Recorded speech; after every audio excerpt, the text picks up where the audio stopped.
Ephesians 4:31 through 32. Get rid of bitterness, rage, anger, harsh words, and slander, as well as all types of evil behavior. Instead, be kind to each other, tender-hearted, forgiving one another, just as God, through Christ, has forgiven you. Hi, guys. Welcome to another episode of Maia Moments. I just want to first say thank you to every single person who has listened to an episode or two or all of them so far. As I said before, this has been a journey of growth and learning, and so it has been an up and hill battle of learning, but it's been great. So if you do like this podcast, or even if you don't, if you want to be a hater, that's fine too. Please leave a review on your prospective streaming platforms. That helps the algorithm for my podcast and helps us, especially on Apple Podcasts, to do that. And also challenging everyone to share your favorite episode or all the episodes with at least one other person. Today, though, we are talking about forgiveness, and I have a fellow friend here, special guest, Maurice Victor is here with us today. Yo, what's good? What's good? Yeah, and we're going to be talking about forgiveness.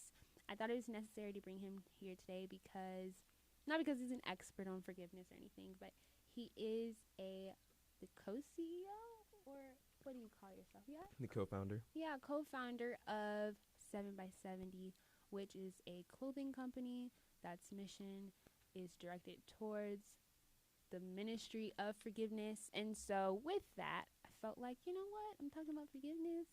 Let's have a special guest on. And who else but like Maurice? Or I would have loved to have Zion on as well, who's the other co-founder. So can't leave one out. But yeah, so we're going to be talking about that today. We have a plethora of things that we'll talk about. And as always, I'll leave the questions that are kind of like the guideline for this episode down below. And also we have some articles and different things, so I'll leave citations for all those different scriptures and articles and all good things down there. But we're going to start with the first thing being, what is biblical forgiveness and what does that look like? I'll let you go first. All right, sounds good. Like Maya said, I'm not like an expert on forgiveness or anything, but I started this company with Zion because we both believe that forgiveness is important, and it's something that we want to work in our own lives as well. So obviously, I'm always trying to learn. She's always trying to learn, and we try to reflect that in our business. So like the information that I'm getting, a lot of what I'll talk about today is coming from an article by Michelle Lazarek, and it's a really, really good article. Maya will put the link in the description. Definitely should check it out. Really powerful article. But biblical forgiveness, the way I see it, biblical forgiveness is letting go and letting God. A lot of times we have things in our own human lives that someone hurt us or something happened that we feel like we want to hold on to it.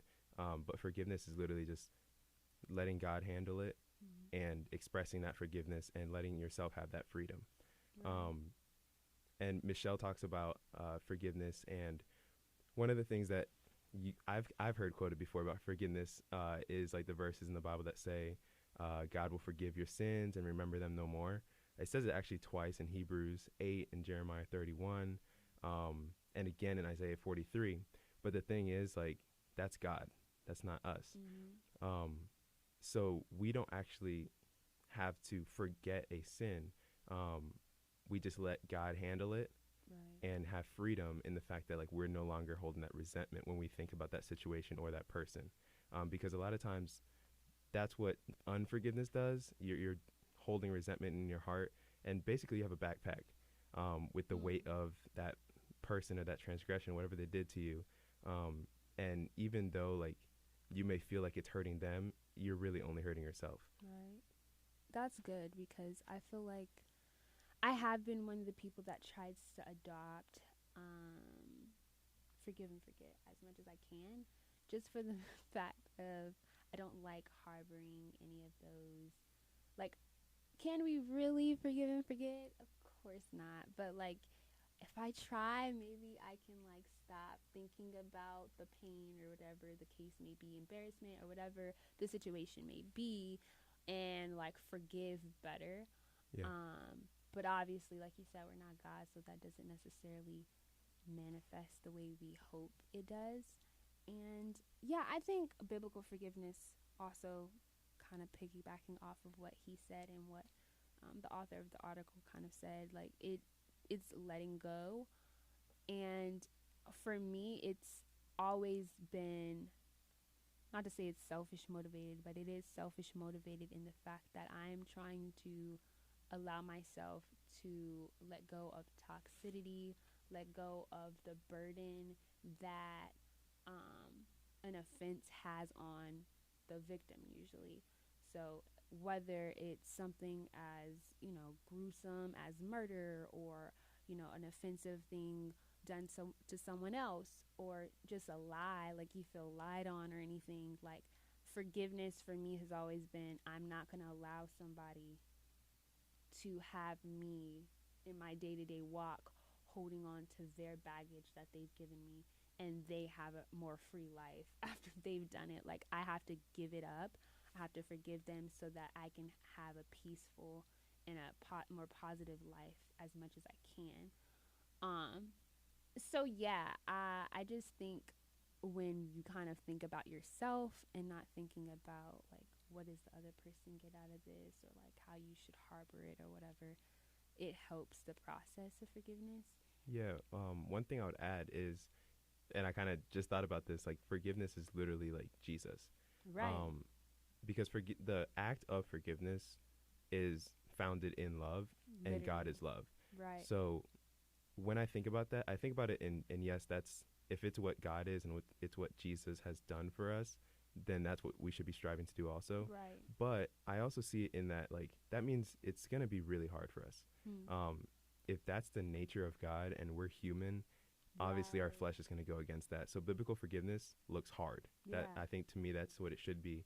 Um, And there's certain complex. and complex. Yeah. There's certain situations we'll look at, and we'll talk about some later. Mm-hmm. But like, you might look at it and be like, how can I forgive, or how can that person forgive in this situation? Or why And should you forgive? exactly. Yeah. But then you think about Jesus, and Yeah. why should he have forgiven me? Yeah. Of all the, like, over and over and Over and over, I'm over. sinning against them, and he still forgives. Mm-hmm. So I think that's a huge point to think about when you're thinking about biblical forgiveness and how Mm-hmm. that applies to a Christian lifestyle. That's good, especially when we're talking about biblical forgiveness. Like, forgiveness, of course, is in and of itself, but when you add that extra layer of like, what is Jesus? What is Christianity as a whole? What does that mean in seeking forgiveness? And I think that's the crux of what Christianity is for the most part, is Jesus who forgave though we were yet still in sin. Like, we're still in it, and he forgives and he forgets. Like, his level of sin is as if it was never done. So when you think about that in terms of like, how are we supposed to be reflecting Christ, it puts into perspective the level of complexity, like you said, and the depth of what forgiveness looks like, and what it should be. Yeah. Anything else? I think Yeah, I'm good. I think biblical forgiveness is probably one of the most complex because it's just for the sake of like I said, Jesus Christ, like him being on a cross, and then him even saying like I think it's Luke 23 and 24, and this will be more relevant to a different question. It just talks about how like even on the cross, as they're killing him, he's saying, Lord, forgive them, for they know not what they do. So it's a different complexity and layers to this. Like, you don't deserve forgiveness. This is not about deserving. This is about, yet you not deserving, you still doing and being that. So Yeah.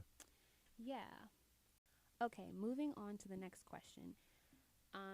Is everything a person does meant to be forgiven? And obviously, this is where the complexity of forgiveness comes to that, like, like, but they did this, so they don't necessarily deserve forgiveness. They deserve judgment.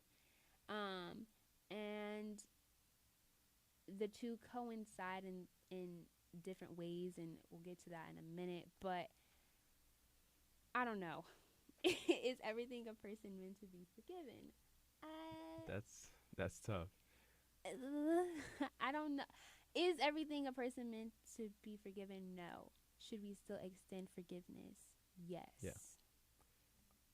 Yes, and that's where it becomes tricky. I think. It's hard. I think that from a human perspective, Mm. we think that there are certain things that are unforgivable. Mm-hmm.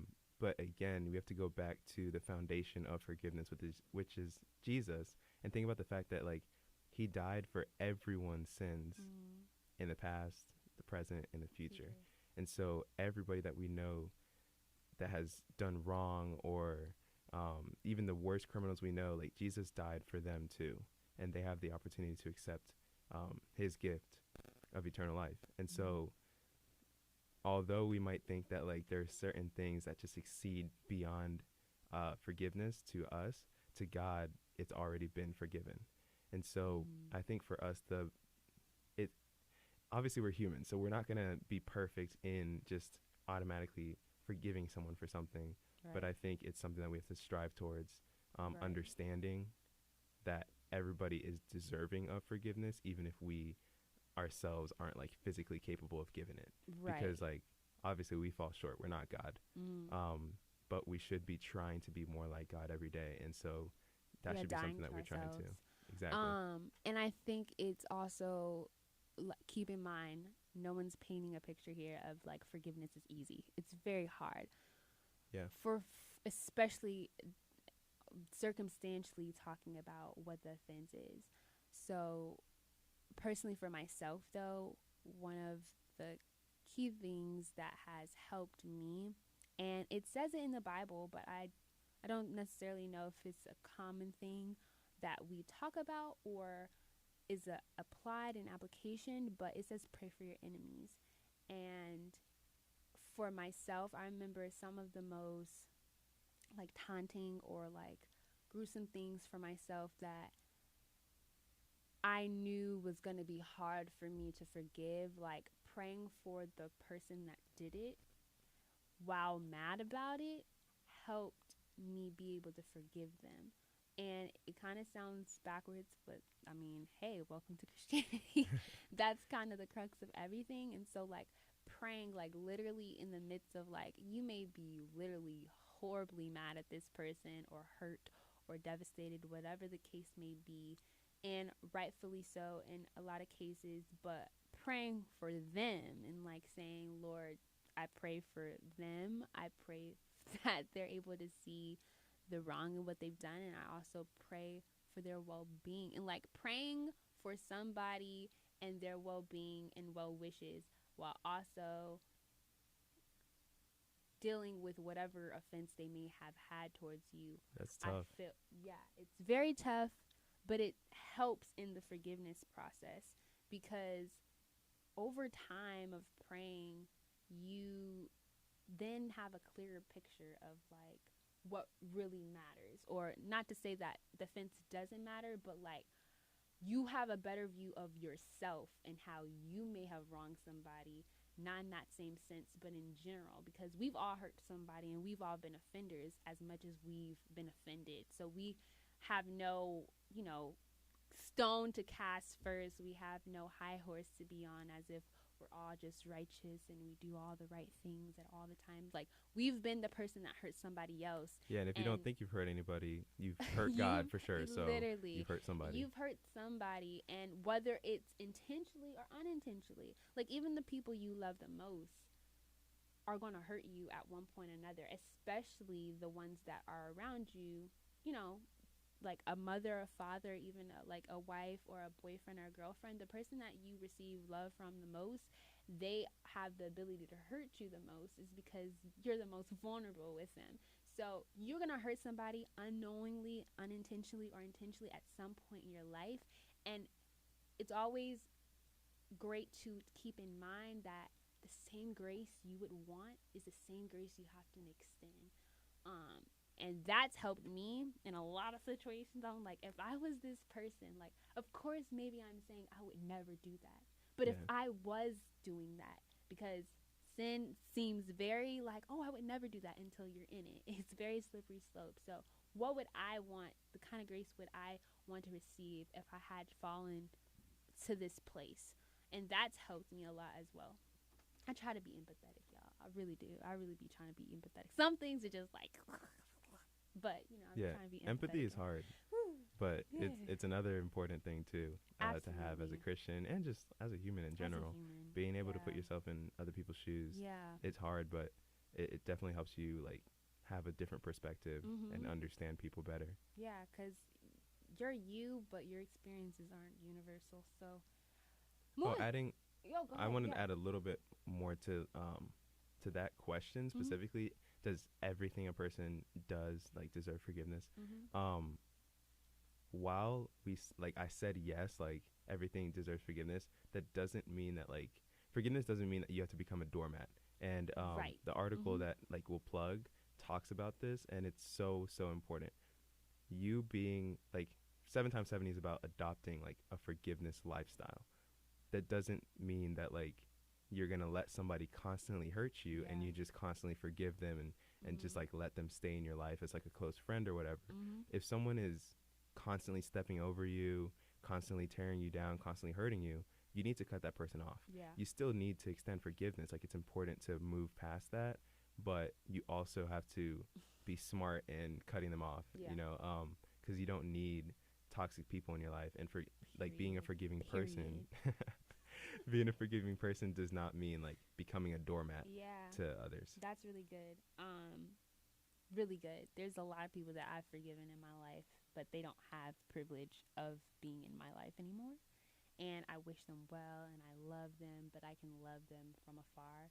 We don't have to be in the same, that relationship, however it functioned, was great the way it was when it was, if it was. But like Now once it's bye this, bye.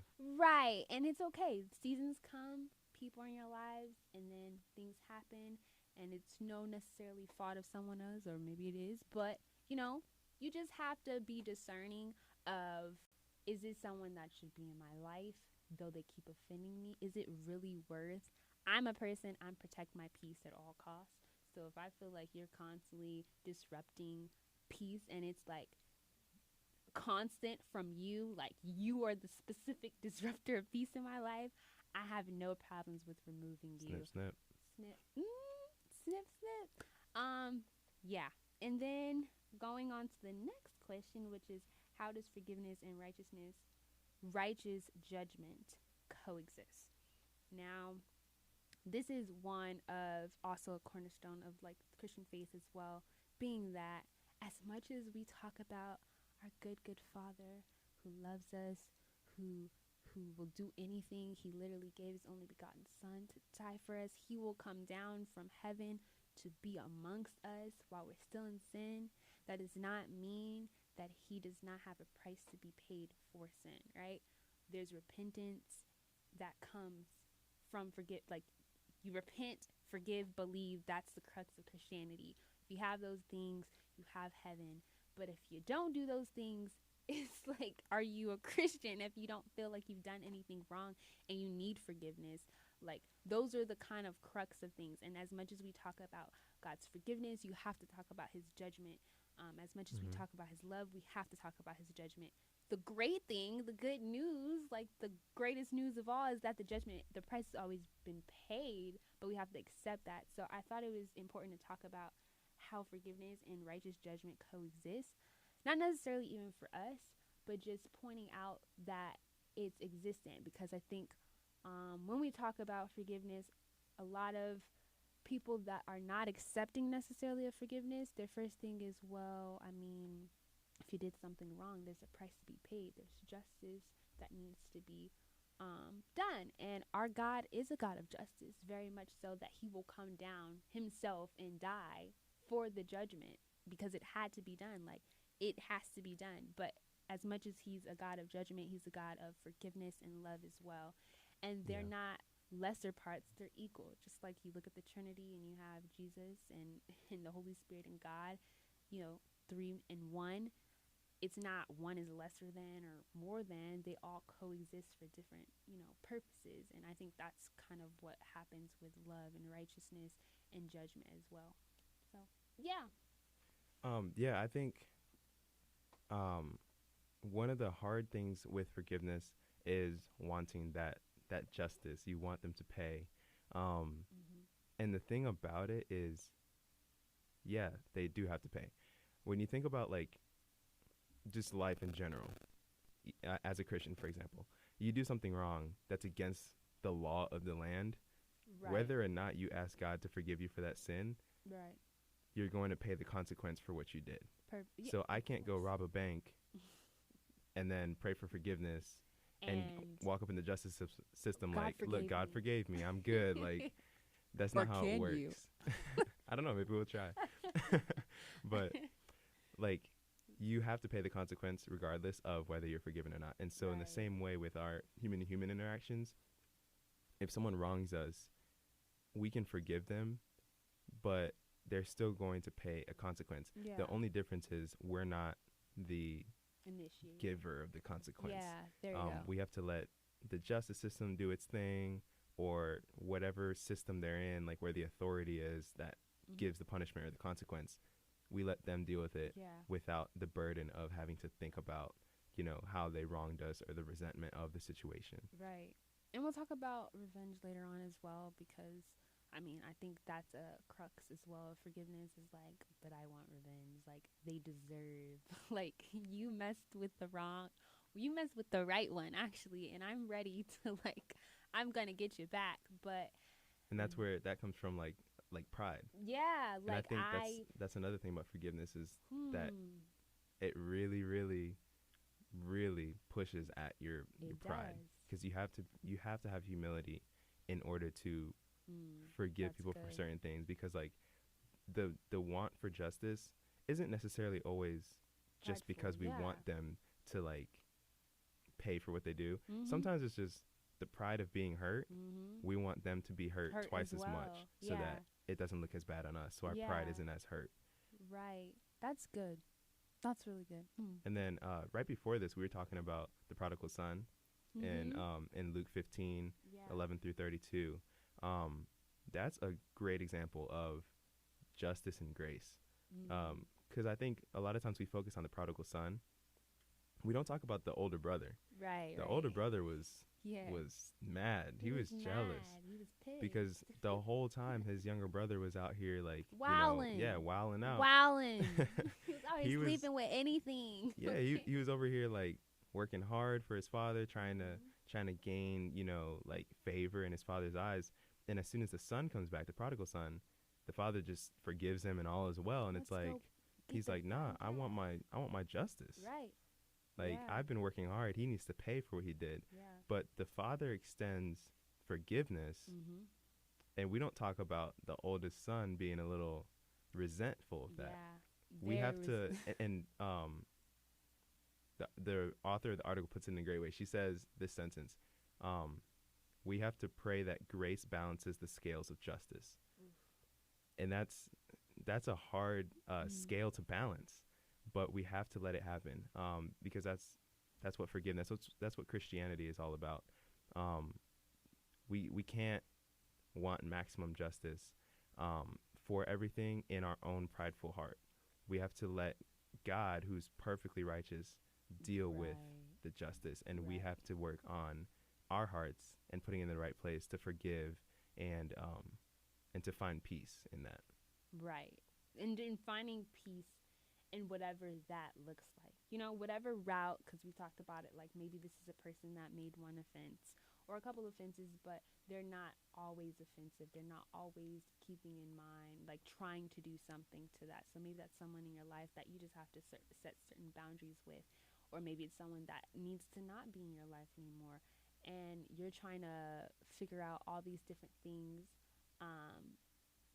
And just praying, God, let your peace above all be something that we're able to experience through this, and kind of just asking for his discernment and guidance and how each goes, because each case is different, but prayerfully you can find the right method for the relationship or lack thereof, depending on what the circumstances, because this is not just for people that are in your life. There's a lot of people that you may need to forgive that never cared, never gave an explanation, nor do they resent what happened or even know that it happened. And you still owe yourself um the forgiveness of that offender so that you can move past it and mourn whatever needs to be mourned and grieve the hurt or whatever the case may be so that you can move on with your life.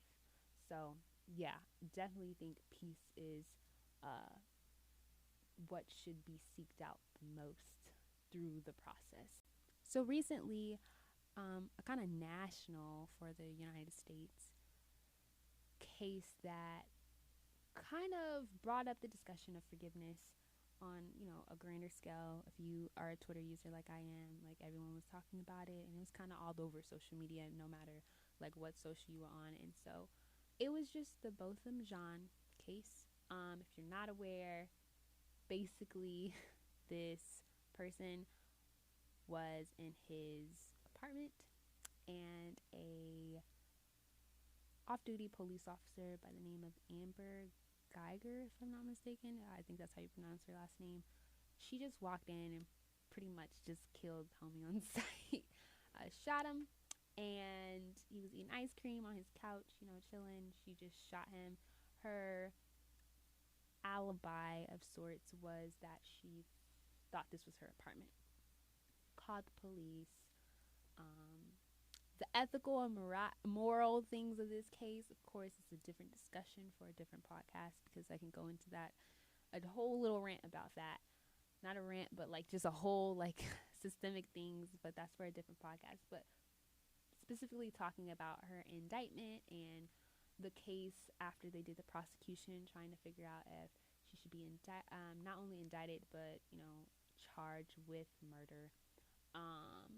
She ended up being charged, and at the hearing, if I'm not mistaken, the brother of the victim, Botham Jean's little brother, Brant Jean, decided to hug the convicted murder Amber of his older brother.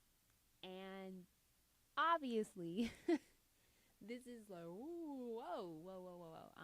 He also got on the stand and said, you deserve forgiveness. He had a whole lot of things that he wanted to let her know. Another thing that was kind of controversial, but I'm not going to talk too much about, was the judge coming down afterwards and giving the convicted murderer Amber a Bible, and also saying how, Jesus loves you and some other things. And like I said, ethical and morally speaking, this is a whole different podcast, but the forgiveness part was what took the front and center of how people were trying to wrap their mind around if that was necessary, and if it was a necessary route to have taken to hug the convicted murderer of your brother, and what that looks like. So I thought it was necessary to talk about on here, of course, because we're talking about forgiveness. What are your thoughts on that? Man, there's a lot of thoughts. The like human flesh part of me, when I saw this all over Twitter and all that, I was like, how could he ever even come near the person that killed his brother? Because I know if anybody killed my sisters, God forbid, I don't think I'd want to see the face of whoever did it. Be in the same room as them. I wouldn't want to be at the trial, nothing. I don't want to see them. I don't want to talk to them. But again, that's fleshly. Yeah. Like, and like we talked about earlier, looking from God's perspective, like there's people far worse that have done far worse things than this particular like case in this particular situation. And God forgave them and the person that did something worse. Yeah. And you. So it's just like, it's a hard thing to grasp, but like that's forgiveness. And I think this is a good example of that, like complexity of like the balance of grace and justice and how hard forgiveness really is. And to me, after like, dissecting the moment a little bit further, I was like, wow, this is really powerful. It's very powerful. Because this goes against like every fleshly desire that we have. Everything. And my thing about it, like I saw all these people on Twitter trying to put them kind of like having empathy, but not really. Like they Yeah. were trying to say like, oh, like he shouldn't have done that. Right. His brother wouldn't have wanted that, or Like like they know his brother more exactly. than him. And whenever I saw those, I was like, how can you even really Yeah. put your opinion in this? He's the one dealing with the most pain Yeah. right now. Yeah. Your Like brother wasn't killed, right. Like this is his family member. right? This is his loved one, And he was and still able to you just show know forgiveness. offline. Yeah. So. But the other cool thing about this is it goes back to our point of justice Mhm. and forgiveness. Like he forgave her, but that doesn't mean she's not going to pay. Right. She got charged. She did get charged. And so she's going to deal with the consequence of what she did. Right. However, now he doesn't have to deal with having resentment towards her always whenever he sees her name in the news, or whenever he thinks about his brother, he's thinking about her. Now he has that freedom of mind because he let it Totally, go. yeah. He let God handle it. Right. And that was super powerful. Yeah. Like I said, the first thing that I think about when I think about this case is just ethically, morally. There's so many things that go in my head. Yeah, there's a lot to unpack. This case is very complex, not just on the forgiveness part, but just in general. It's a very, very complex. Being someone of color, being African American, it strikes a nerve. Yeah. Being someone that this was someone of the police and enforcement, and we talk about police brutality, again, it strikes another nerve. If you're somebody that's had this happen to you before, trying to reconcile respect for law enforcement, but actually trying to also demand that same respect for how they view others. There's so many things that were wrestling, and so when I saw this, I was kind of numb. I didn't even know how to feel. I kind of tried to block it out as much as I could. I was happy for Brent that he did what he felt he was supposed to do. Because that's all, like, who cares about any noise from the public or whatever if he felt that's what needed to be done. And it's something that I've read some articles, from like CNN and New York Daily News, different stuff, and just reading on afterwards what he said. He said it's something that he had wrestled with for a couple weeks, because I think they knew about, or a couple days, whatever the case, the time frame may have been, and he felt that it was what he should do. He wrestled with it, and he ultimately made the decision to do it. And then also recently, I think within the last couple days, he was actually given an award from law enforcement, the 2019 Ethical Courage Award, for doing that embrace. And like I said, there's a lot that happens. I'm I don't even know how to word it, but ultimately I think it shows the complexity of how forgiveness is as a Christian. She did something wrong, of course, and whatever, not to call it baggage, but baggage that may be like, this is something that it's not even necessarily about the specific case, but it's just something that toys with you in general. It can bring up other emotions that could inhibit you from even wanting forgive. Like, you know what I mean? Like, no, this is not a forgiveness moment. This is a time of justice. Like, we don't care about love. This ain't no kumbaya, peace and giggles. Like, no, this is a time for justice. And I think that's what a lot of people felt. And then the God in me is like, well, I see sin as sin. And at the end of the day, as long as you repent, I forgive. The price has already been paid. And God is always love. Right. So at the end of the day, he did what reflects what what I say you should reflect. Like, if Jesus was in this situation, what would he have done? Like, Yeah. It's a perfect reflection of what I think was the right thing to do. But sometimes the right thing to do isn't the easiest thing to do. And I think that's what this case shows. Yeah, picking back along those lines of like it being hard, Going back to that article again, I Right. recommend you guys read this article. Right. It's so good. It just talks about forgiveness being a process. Mm. And you mentioned it. He said he had to wrestle with it for Mm-hmm. however long. It's not like he just got up that morning and didn't Right. think about it and just went and forgave. Right. Um, this might have not even been the pinnacle of forgiveness. It might have been a step that he felt led to Step. take Exactly. that helped alleviate some of that And pain. from reading it, that's what I got. It was a step in Yeah, the it's a step, process. and he's going to continue to work towards um, forgiveness. Forgiveness isn't just like you wake up one day or like someone does something to you and it's just like it's all good, bro. Yeah. Like you're good. It's a one That's and not done. forgiveness. Um, Forgiveness is a process. So like Mm-hmm. when you've truly been hurt, forgive you. You won't just think that one day you forgave them. You have to constantly like work towards it. One of those steps can be praying for them. Um, Right.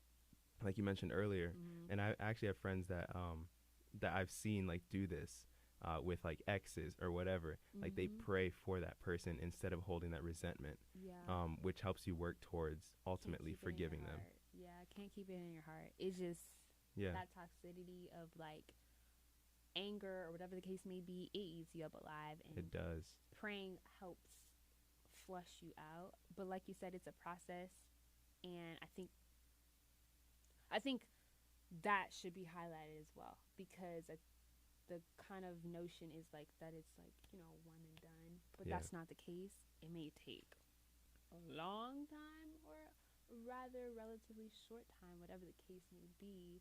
Start that process, and once you just gotta work start it, towards it. continue it, Yeah, and try to get over that hump, because once you get over it, there's a freedom about it. There's a lightness that you feel, yeah. and There's definitely freedom and forgiveness. mm-hmm. You know, the other cool thing I thought about this case from like a 7 times 70 perspective. Right.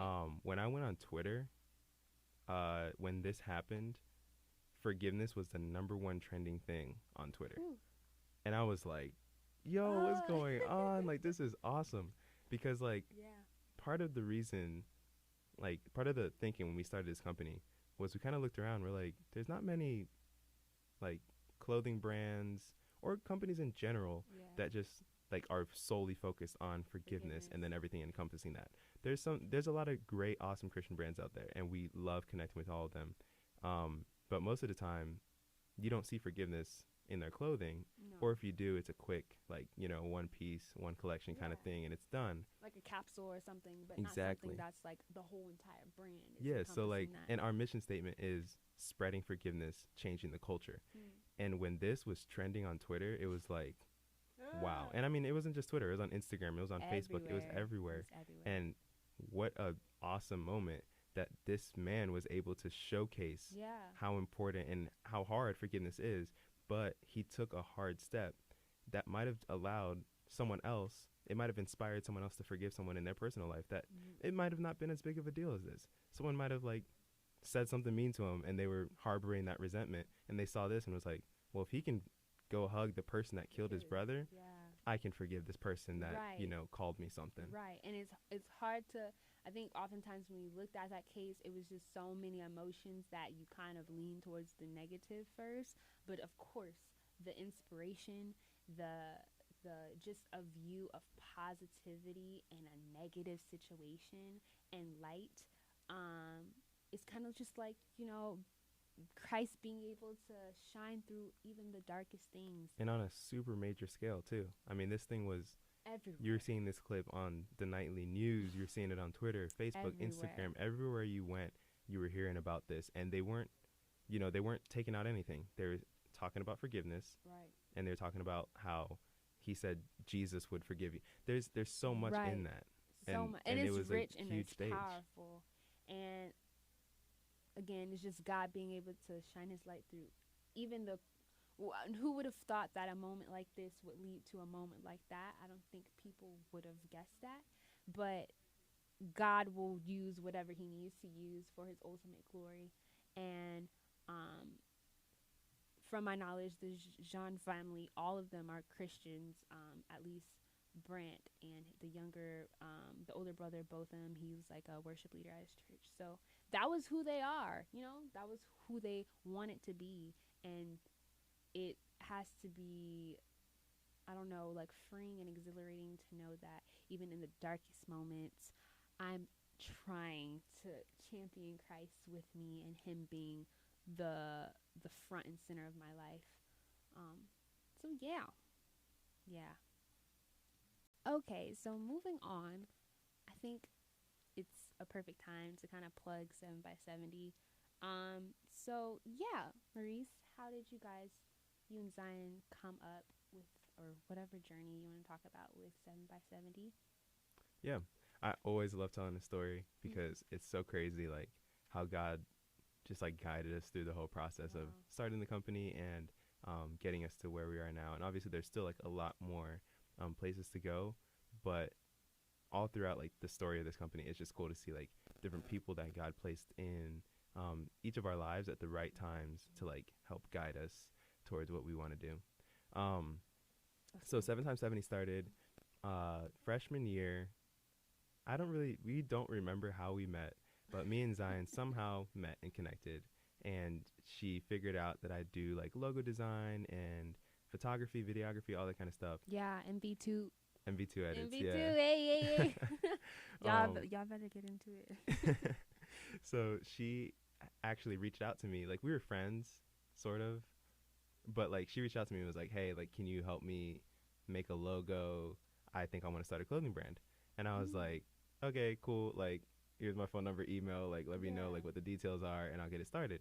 And she was like, "Well, I don't really like know what the clothing brand is gonna be yet. So like maybe we can just like Brainstorm. meet and like talk and Mm, brainstorm." And so I was like, "Okay, let's do mm. it." And so she gave it like a week. She said in 7 days we'll meet and we'll both like think 7 about, days? yeah, right, That's so funny, right? crazy. But she's like, we'll both think about ideas and then we'll like come talk like and figure it out. So we rented a room in the library for 3 hours, like Mm, whatever. I think that's the max, anyways. yeah. Um, so we rented out this room, and as soon as we came in, Zion's like, "All right, Maurice, like you go first. What were your ideas?" And I was like, So I didn't think of anything. Like I had no idea like what to creatively name like a clothing brand or what to do it on. And I was like, "You got anything?" And she was like, "Actually, like I was like reading in the Bible and I came across like Matthew where like Jesus is talking to Peter about forgiveness, and I was like, what if we did a company like about forgiveness Mm-hmm. and call it like 70 times 7?" And like Oh. originally I was like, "Yo, that's so dumb." And I did not go with it. But we wrote it down on the board, and we were kind of like I'm gonna like sorry.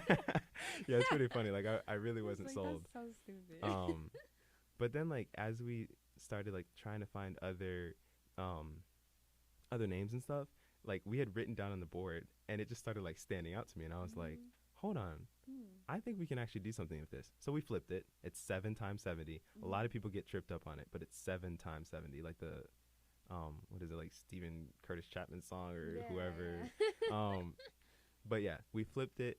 It just flows better. Um Bishop TD Jakes flipped it too, so True that, true um that. Shout look. out to Bishop. Shout out.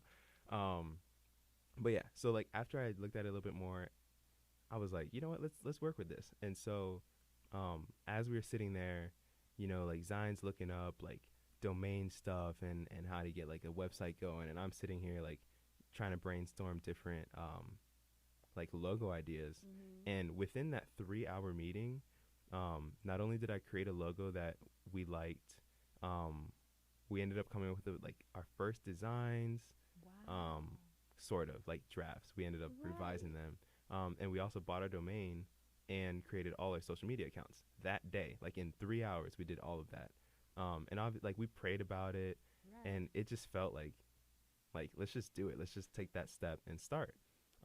Which Best is kinds of in and things. of itself is like kind of a crazy Yeah. thing to do. Best kinds of Um, things ever. yeah, and Exhibit so A, this podcast. yeah, it's just great when you just step out and do things, and that's how I like to live my life. Not just like for 7 times 70, but in general, like Mm-hmm. same thing with MV2 edits. Just Do you got it. to go out and do it. So we did all that in one day, and we had no idea how to run a clothing brand. Like we didn't even know where to get our stuff from, Vendors, who to all kinds of who would stuff. print on it. Like are we doing heat press? Are we doing embroidery? Are we doing, screen printing? Screen We printing. had no idea. Like, I didn't even know those words. It's so weird because my parents had a clothing company, so I Yeah. know all these words and I'm like, ugh, I hate even Yeah, thinking it's a about lot. it. It's a lot. And what's crazy is we started without like any knowledge. Like, we didn't do no research, which if I went back, I'd probably do a little research before starting. But again, it was so cool how God guided us through that. So like after we did that, I brought a camera to the meeting, took a little like behind the scenes video sort of, and we posted that video, I think the same day, and we were like, coming soon. And so we got like all these people, like, our friends and our family, like kind of hyped up, like, what is this? Like, what are y'all doing? And then eventually, like a few months later, we released our first piece. But getting to the first piece, even finding who to print on it was crazy because, first instinct was like, well, custom ink. We'll throw like design on there and print it. And we realized, that's obviously super expensive. Like, you can't really like scale that. And so we started looking for suppliers for our shirts and someone to print on them. And it was just crazy because Zion's from New York. I'm from Florida. Okay. And we both started doing like research within like our areas and Lynchburg about like where we could get screen printing done. But obviously we had no background in this, so we couldn't really like find anything really that stood out like price wise that was like good, and we also didn't know what like good was. You have no standard of like barometer of like this is good or is this Exactly. So we're actually sitting on the 70 bus one day talking about it, right? RIP to the 70 bus. We were sitting there talking, and we were talking about the different fees and stuff that like different screen printing companies charge. And so we were talking about art fees, and an art professor was like sitting a couple seats away from us, and he overheard us, and he was like, hey, are you guys talking about the art fees like at Liberty? I know the art classes are like super expensive or whatever. And he started talking about art classes, and we were like, oh no, sir, like we're talking about like screen printing, actually, like the art fees for that. And he was like, oh, are you guys looking for a screen printing company? I know one that's like, well priced. They're local here in Lynchburg, so you could pick it up. Here's their number. Give them a call. Let them know I sent you. And I'm pretty certain you guys like will use them. And guess who we're using now? That company. And it's just crazy, like, just because someone overheard us on the bus and like pitched in, we ended up finding our company. That is so faithful. I be telling people, like, God is faithful. Where he guides, he provides. Like, it's crazy. Yeah, so from there, like, there's been other like lessons and different things, even stuff that's like coming around now. Like, it's just been cool, the different people God placed in our lives. One of our main like models, Philip, is like I met him freshman year and became friends with him through like basketball and stuff. And he ended up being like an integral part of the company, just helping us out with like our social media and also helping like input on designs and all that kind of stuff. He actually went out and started his own company, Church Apparel. Definitely check that out. Please do. It's Church with a V. He's actually wearing it right now, guys. Yeah, I'm actually wearing his stuff. It's super dope, and it's just so cool that like for that season, like in our beginning stages, like Philip was able to help us out a lot.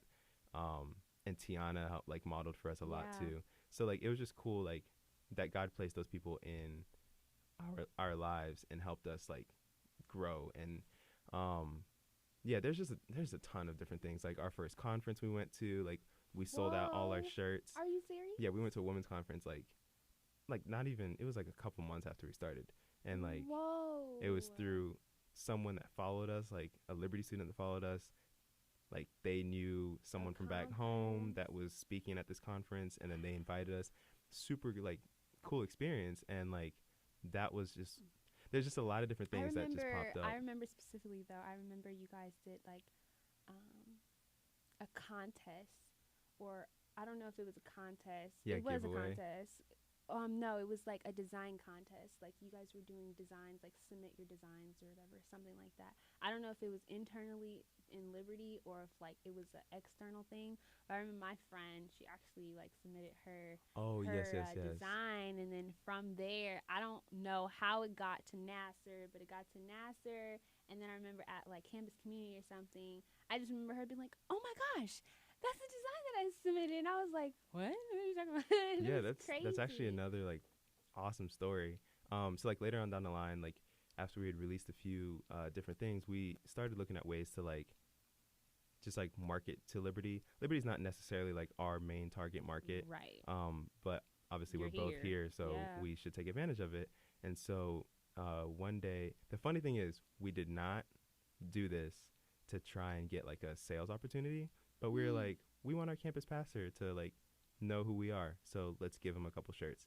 And so one day, like after campus community, we went up to him and just like gave him the shirts. We were like, hey, we just wanted you to have these, like Yeah, just we're 7x70. We Yeah. kind of like talked about like forgiveness and like why we are who we are, that kind of stuff. And he was like, oh, this is awesome. Like, I actually really love this. Would you guys want to sell like at campus community or convocation or something? And I was like, are you for real? Like, and initially he was like, can you guys do it like right now, like next week? And we were like, no, No. like we can't. And so we actually ended up like waiting a few months before we did it. Really?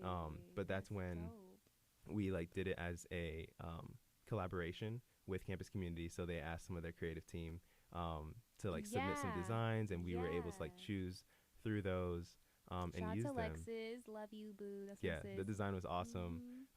We ended up pretty much selling out of those shirts Yeah. that we sold at campus community. Beautiful shirts, It was too. yeah, it was awesome. And then we Yeah. ended up re-releasing them separately as a long sleeve, or changing the culture long sleeve tees. We have a few left in stock. I don't know if they'll still be in stock when you hear this, but check it right, out, right, 7x70.com. Yeah. But yeah, it's been a really, really cool journey. Definitely been awesome, not just from like the clothing perspective, but also like I'm a StratCom major, so I'm always learning like how to communicate, how to market, that kind of stuff. And like I get to apply it directly to yeah, what you're 7 doing times is 70. like a real life experiment while you're learning these different things in college. You're like being able to implement them in your different companies because Yeah. somebody he be out here, y'all. But yeah, that's dope. And I'm not gonna speak for Lex, but I do know as a friend that helped her. She was a part of creative team at Liberty when she was going here, and when she saw the design, like that boosted her because she wasn't in a area where she was necessarily confident and everything. Yeah. But that was like that spoke to her in that moment. You guys probably didn't even know that, but That's awesome. yeah, love you, Lex. So the last question for today being, what about revenge? Like, how do we ensure others are getting, quote unquote, what they deserve if we are such forgiving people? I'll let you go first. I think this goes back to kind of like what we've been echoing all throughout this conversation, is the fact that like we aren't the judge.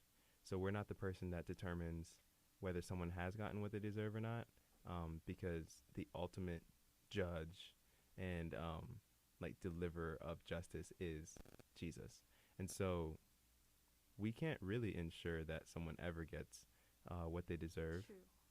Because it's not our place to do that. Like we're not the Right. justice system. So like we talked about earlier, like we can let the justice system do its job. And like regardless of whether you like choose to forgive or not, the justice system will do its job. And it's not perfect, but that's not our problem, and that's not our, unless you're in the justice system trying to change things or trying to like work the justice system, you can't really do anything about it. So you can't really ensure that someone gets what they deserve. You just kind of have to, like we talked about earlier, let go of the resentment, give it to God, and let him take care of the rest.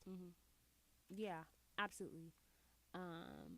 I think personally I learned a long time ago because my mother has always said it, and it's a biblical principle: vengeance is not mine, it's the Lord's. And she always used to say, I can try my best, but God can give them, the best dose of whatever they need in that moment. Because we kind of diagnose whatever the problem may be, like this is your pride, or this is that, or this is that, not always knowing all the things that are happening in that person's life and what really made them do what that was. So the humbling factor is I don't know everything, or maybe I do know enough to know somewhat of what's happening, but even in that, I'm giving that to God, because what you reap, you do sow. and it's a principle that is biblical. I know a lot of people call it karma, and they call it, cycle, whatever you want to call it, but what you reap you do so. And so knowing that, for me, is freeing enough that I don't have to manipulate the situation any further. I'm giving it to God. I'm doing my portion, because as much as they'll reap what they sow, if you go and seek vengeance on them, you will reap that for yourself, and then you're reaping something that they should have been in. And then it's just a never-ending cycle. A never-ending cycle of vengeance, and just a lot of negative things that can come from that. And so it's just like letting go, giving it to God, and letting him finish whatever that story is. Like, whatever needs to be done will be done how it's supposed to be done, because God will do whatever needs to be done. And I'm not going to manipulate the situation. I'm not going to try to do anything more. And of course, it's hard, especially when somebody does something that you just, like, like, I'm talking about the simplest things. Like, this girl, she know that you like this guy, and she went and talked to him.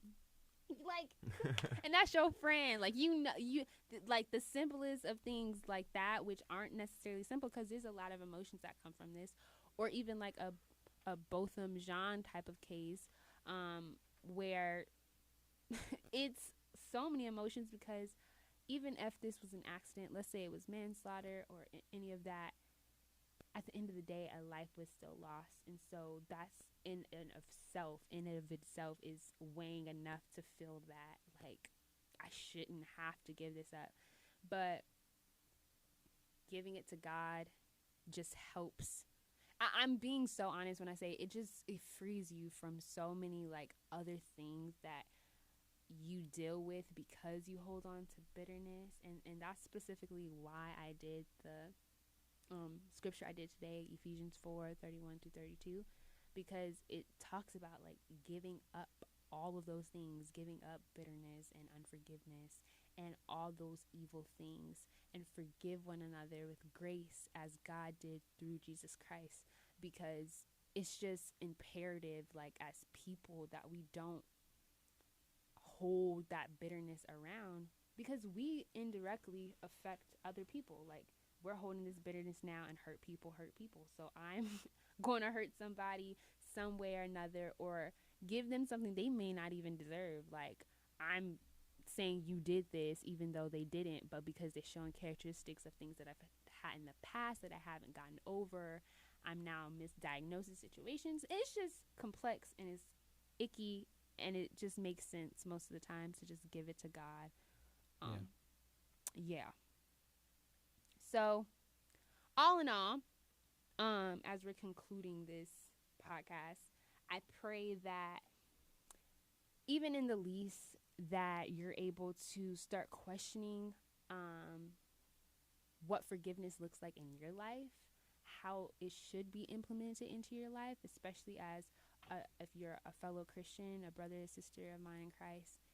Like, just evaluating, like, what situations and people and things do I need to be giving to God, and taking everything that, like, me and Maurice have both said. Like, I'm going to link, like I said before, the article that he suggested and he's been utilizing, quoting throughout the podcast, so that you're able to kind of grasp it and get your own revelations from it. But I think it's just an incredible principle to have as people, to try to be as forgiving as possible, and to, like, humble yourself and do all those things. But yeah. Can I say some last words? Mm-hmm. I would say, like, from this episode, like, obviously we talked a lot about forgiveness. We talked about different aspects of it. I think if there's, like, anything to take away, especially, like, being that, like, we're talking about 7 times 70, and it's about, like, having a lifestyle of forgiveness. I, like, urge you to try and find those areas, like, just have, like, a self-reflective moment.